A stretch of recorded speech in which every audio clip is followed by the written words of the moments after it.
Alrighty, y'all. Today we're out here with the Colt, the classic, the 6920, with one exception. This is the Magpul anodized flat dark earth edition.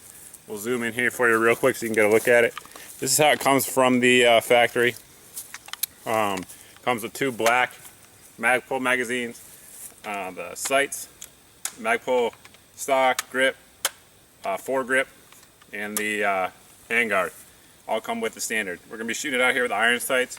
There's not a whole lot that's going to be new for the 6920s. Everybody knows about them. They've been around a long time, and they've earned their reputation, their well-deserved reputation. It's a great little gun. We're going to put some rounds through it here just real quick to show you how it can do on the paper targets at 15 feet away, or correction, 15 meters away. Then we're going to move back to 40 and 75 meters because that's the longest distance I have out here. Take some shots on steel and see what we can do. All right.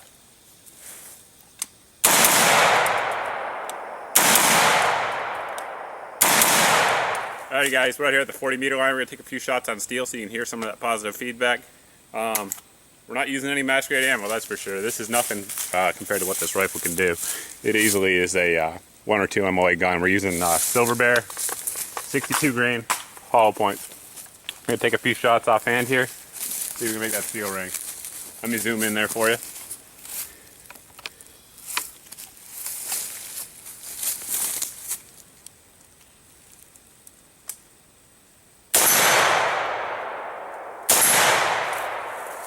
Meters, too easy. Let's move it back.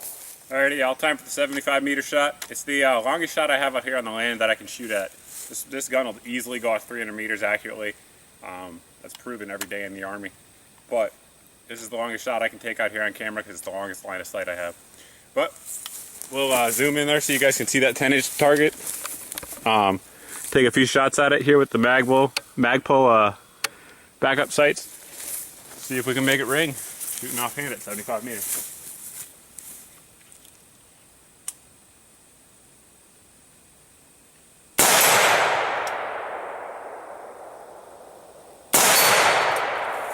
As expected, guys, no problem here for this gun.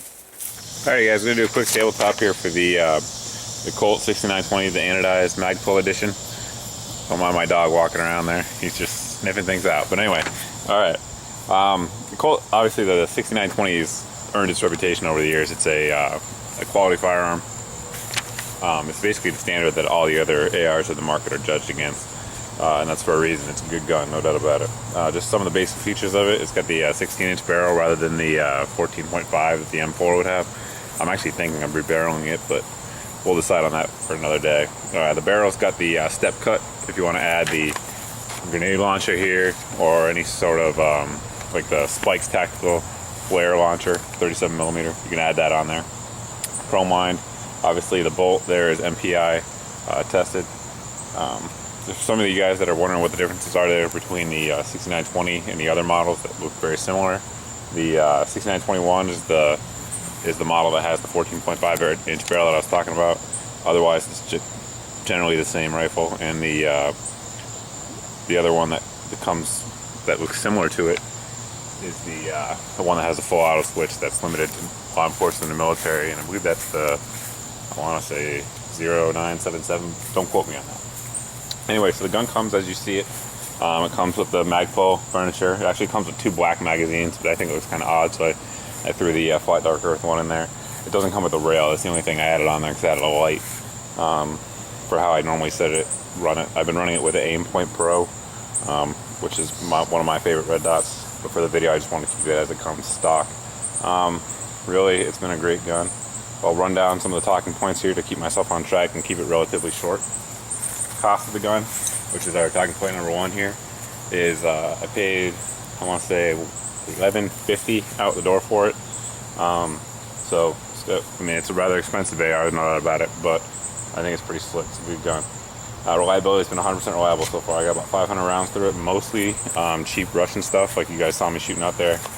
Silver Bear, Brown Bear is the vast majority of that. We put some Hornady tap through it as well, but I'd say 450 of those rounds are out of the 500 are cheap Russian stuff and zero malfunctions whatsoever. The trigger is a mil-spec trigger. As you imagine, my guess is it's going to have somewhere between 7 and 9 pounds, which is what they typically come with. Let's test it out real quick. but it's not